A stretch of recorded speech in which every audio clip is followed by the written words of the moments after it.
अभिनंदन करें और उनके उद्बोधन को सुने और उनसे प्रेरणा प्राप्त करें। श्री अरविंद केजरीवाल जी।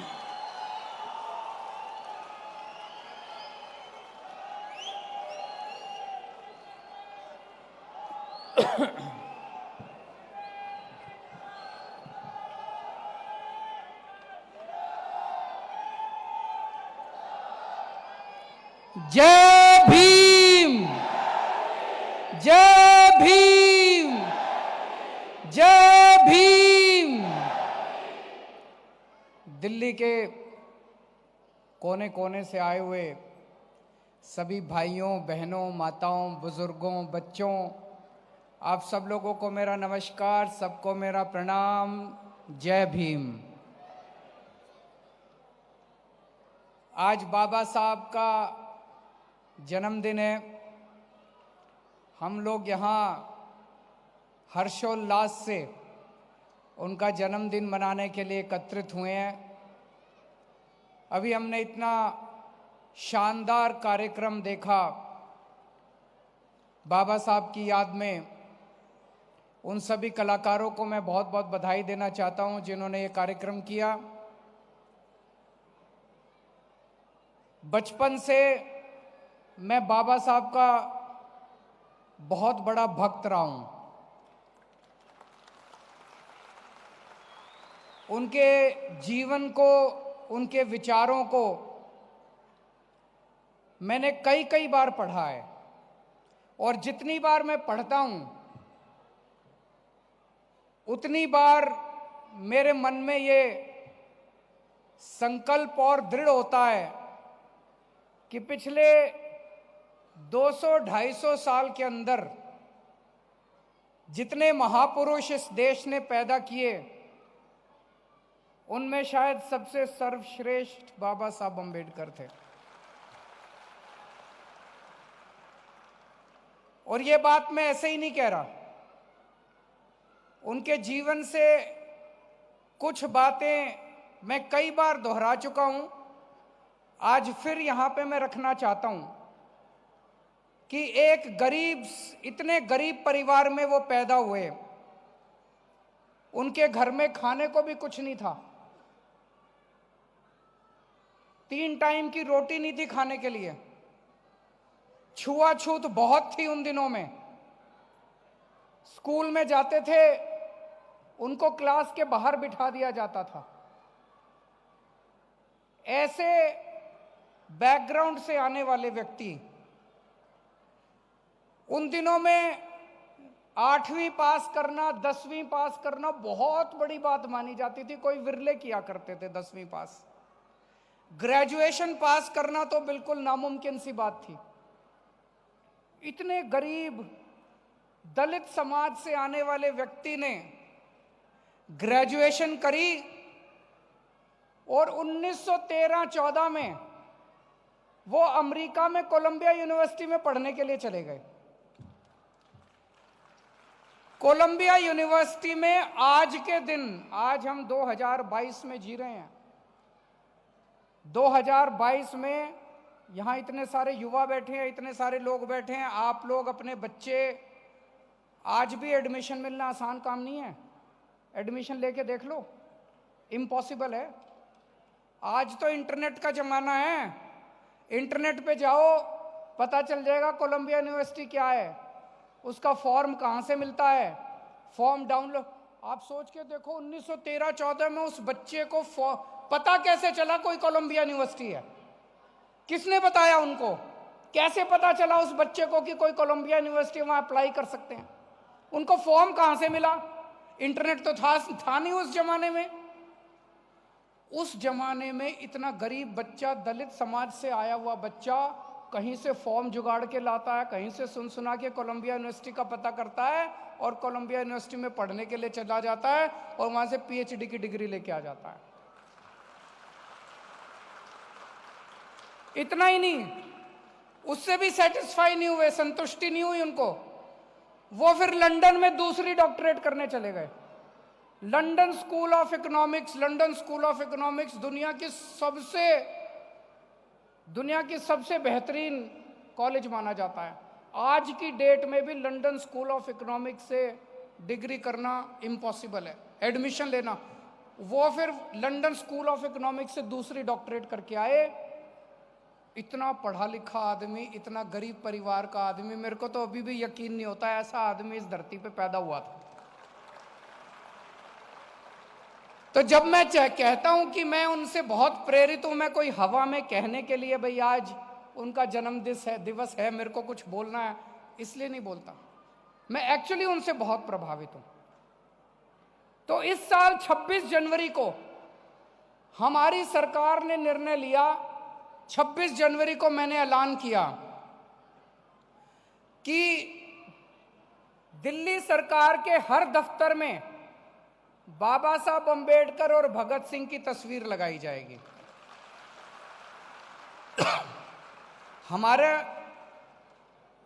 हम दूसरे सभी स्वतंत्रता सेनानियों की इज्जत करते हैं, किसी का भी डिसरेस्पेक्ट नहीं है, लेकिन इन दो से हम ज्यादा प्रभावित हैं।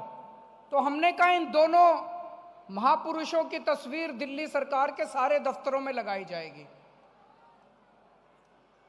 जब मैंने ऐलान किया था, मैंने तो अच्छे मन से ऐलान किया था, क्योंकि मैं इन दोनों की पूजा करता हूं, इन दोनों को बहुत मानता हूं। मेरा जो इन दूसरे विरोधियों ने विरोध किया, इतना मेरे को गालियां दी इन लोगों ने, आप देख रहे होंगे सोशल मीडिया पे और इधर उधर, जैसे पता नहीं मैंने क्या कसूर कर दिया। केजरीवाल इनकी तस्वीर क्यों लगा रहा है, केजरीवाल इनकी तस्वीर क्यों लगा रहा है, इसकी क्यों नहीं लगा रहा, उसकी क्यों नहीं लगा रहा। मैंने कहा जिसको तुम मानते हो तुम लगा लो, जिसको मैं मानता हूं मैं लगा लूंगा।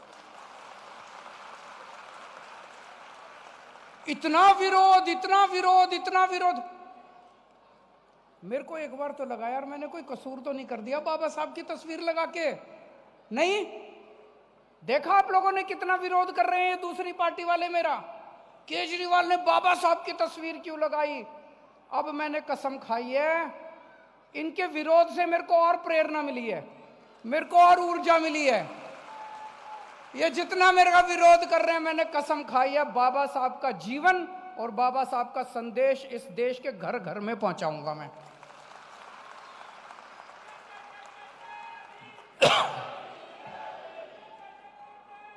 तुम जितना विरोध करोगे, तुम जितना विरोध करोगे उतना हम और डट के घर घर के अंदर पहुंचाएंगे।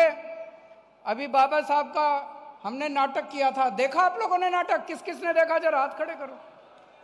सारे देख के आए हैं, कैसा लगा? शानदार, शानदार था कि नहीं था?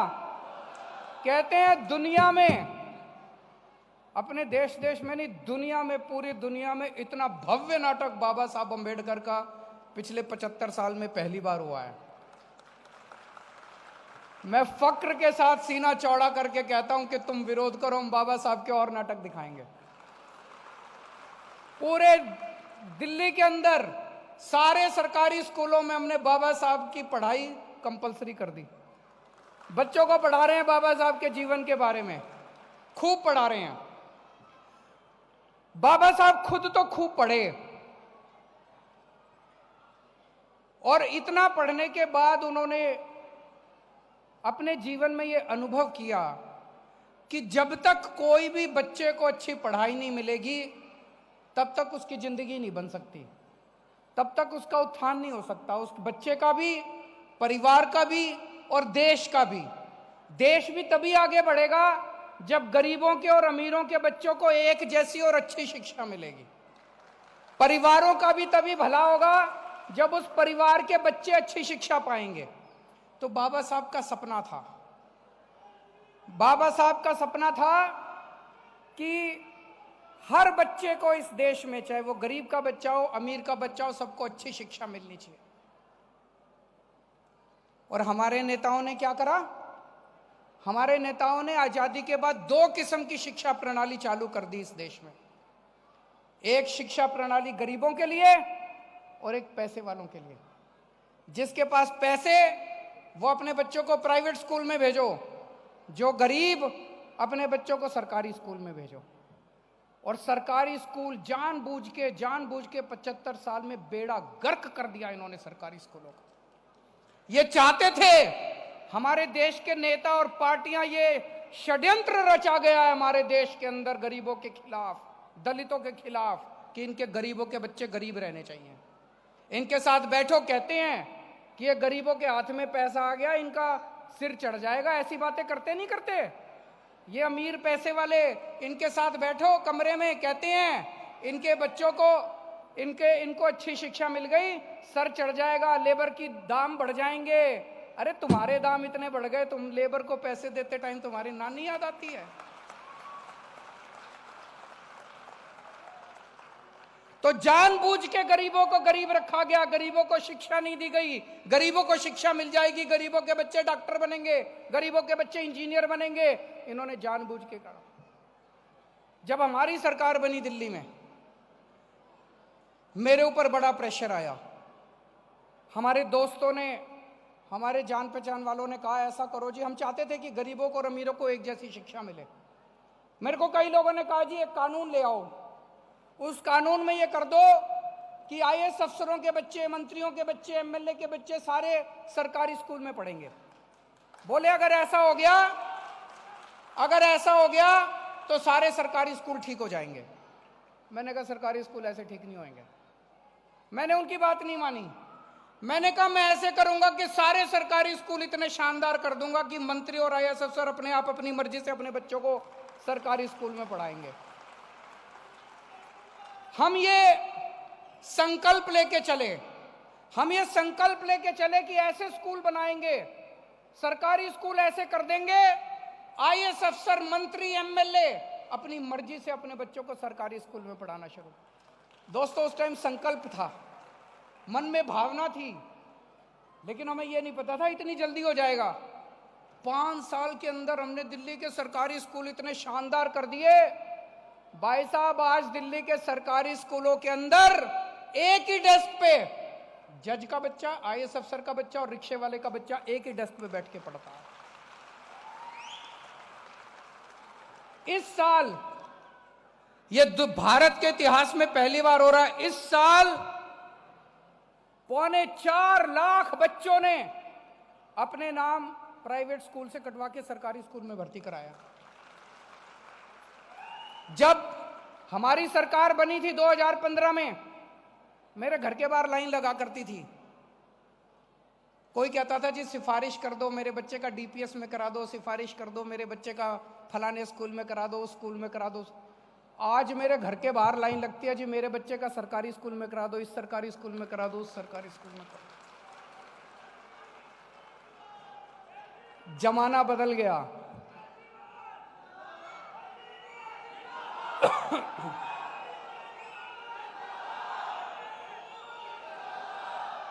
दोस्तों दुनिया में सबसे शक्तिशाली आदमी कौन है? अमेरिका का राष्ट्रपति। अमेरिका का राष्ट्रपति सबसे शक्तिशाली है कि नहीं है? 2 साल पहले अमेरिका का राष्ट्रपति इंडिया आया। डोनाल्ड ट्रंप उस टाइम राष्ट्रपति थे। ट्रंप साहब इंडिया आए, दिल्ली आए, अपने परिवार के साथ, उनकी धर्मपत्नी, उनकी बेटी। तो ट्रंप साहब तो मोदी जी से मीटिंग कर रहे थे, उनकी धर्मपत्नी दिल्ली का सरकारी स्कूल देखने आ गई। फिर मैंने पता किया, वो जो ट्रंप साहब का स्टाफ था, मैंने उनसे पूछा, हमने पूछा भाई ये इतने पूरे ट्रंप साहब तो पूरी दुनिया में घूमते हैं, मैंने कहा ये मैडम मेलेनिया ट्रंप ये और भी किसी देश में किसी और स्कूल देखने गई हैं आज तक? बोले जी कहीं नहीं गई, दिल्ली का सरकारी स्कूल देखने आई है। कमाल की बात है कि नहीं है? ये हम लोगों के लिए, दिल्ली के 2 करोड़ लोगों के लिए गर्व की बात है कि अमेरिका के राष्ट्रपति की बीवी पूरी दुनिया में केवल दिल्ली का सरकारी स्कूल देखने आई है।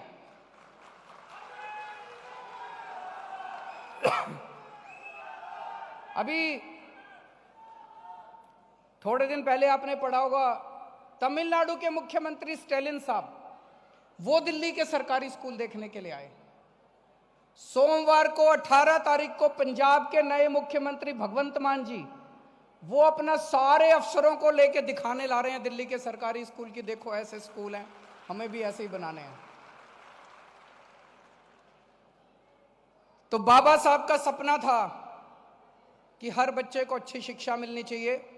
70 साल में इन्होंने षड्यंत्र करके गरीबों के बच्चों को अनपढ़ रखने का षड्यंत्र रचा गया। मैंने कसम खाई है, मैं कई जगह बोल चुका कि बाबा साहब का सपना मैं पूरा करूंगा। इस देश के हर बच्चे को अच्छी से अच्छी शिक्षा दिला के रहेंगे। आज अभी आपने देखा, हमने स्टेज पे कुछ बच्चों का सम्मान किया। ये क्या था? हमने एक योजना लागू की है, बड़ी शानदार योजना है। उसका नाम है जय भीम मुख्यमंत्री प्रतिभा विकास योजना। ये योजना क्या है? मैं 12वीं करने के बाद मैंने IIT में पढ़ाई करी। 1985 में मेरा एडमिशन हुआ था। मेरे को याद है IIT में एडमिशन, इंजीनियरिंग में एडमिशन लेना इतना मुश्किल होता था, इतना मुश्किल होता था, आज भी है। मैंने 2-2 कोचिंग करी थी, 2-2 कोचिंग इंस्टीट्यूट से मैंने कोचिंग करी थी। लेकिन ऊपर वाले की किस्मत है कि मैं ऐसे परिवार में जन्मा जहां मेरे माता पिता के पास साधन थे, वो मेरे को 2-2 कोचिंग करा पाए। इस देश में बहुत गरीब बच्चे हैं, दलितों के बच्चे हैं, जो इंटेलिजेंट तो बहुत हैं, माँ बाप के पास पैसे नहीं हैं। वो 12वीं करते हैं, उनका सपना है, वो भी चाहते हैं, उनके भी ख्वाहिशें हैं कि इंजीनियर बने, डॉक्टर बने, वकील बने। पर बिना कोचिंग के जमाना इतना कॉम्पिटिटिव हो गया, इतना कॉम्पिटिटिव हो गया कि इंटेलिजेंट बच्चे भी नहीं पास हो पाते। एक एक कोचिंग के 2.5 लाख, 3-3 लाख, 4-4 लाख रुपए लगते हैं कि कोचिंग के। तो हमने तय किया कि गरीबों के, दलितों के बच्चों को कोचिंग सरकार देगी। मैंने कहा जाके एडमिशन ले लो कोचिंग इंस्टीट्यूट में, एडमिशन की पर्ची दिखा दो और तुम्हारा सारा खर्चा हम देंगे। तो 12वीं के बाद आप इंजीनियरिंग करना चाहते हो, मेडिकल करना चाहते हो, कुछ भी करना चाहते हो, या ग्रेजुएशन के बाद रेलवे के पेपर देने हैं, बैंकिंग के पेपर देने हैं, क्लरिकल पेपर देने हैं, सिविल सर्विसेज के पेपर देने हैं, पुलिस की भर्ती के पेपर देने, कोई भी पेपर देने हैं, अगर आपको कोचिंग करनी है, आप अपना एडमिशन ले लो कोचिंग इंस्टीट्यूट में, पैसे हम देंगे। 13,000 बच्चे, 13,000 बच्चे अभी तक इसका फायदा उठा चुके हैं। सोचो, इतने बच्चों का भविष्य बन गया। अगर इनको ये कोचिंग नहीं मिली होती तो शायद, पता नहीं, हो सकता फिर भी इंटेलिजेंट बच्चे हैं, हो सकता हो गया होता, लेकिन कई बच्चों का नहीं भी होता। तो हर बच्चे को अच्छी से अच्छी शिक्षा मिले, हर बच्चे को अच्छे से अच्छा अवसर मिले, हमारी ये पूरी कोशिश है। आज बाबा साहब अंबेडकर का इतना भव्य कार्यक्रम हुआ, मुझे बहुत अच्छा लगा। आप सब लोग इस कार्यक्रम में आए, हम सब ने मिलकर इतना शानदार तरीके से उनका जन्मदिन मनाया। अब हम सब लोगों को प्रण ये लेना है कि बाबा साहब का जो सपना था कि इस देश के हर बच्चे को अच्छी शिक्षा मिले, हमें वो सपना भी पूरा करना है और बाबा साहब का संदेश, उनके जीवन के बारे में एक एक घर के अंदर पहुंचाना है। जय भीम।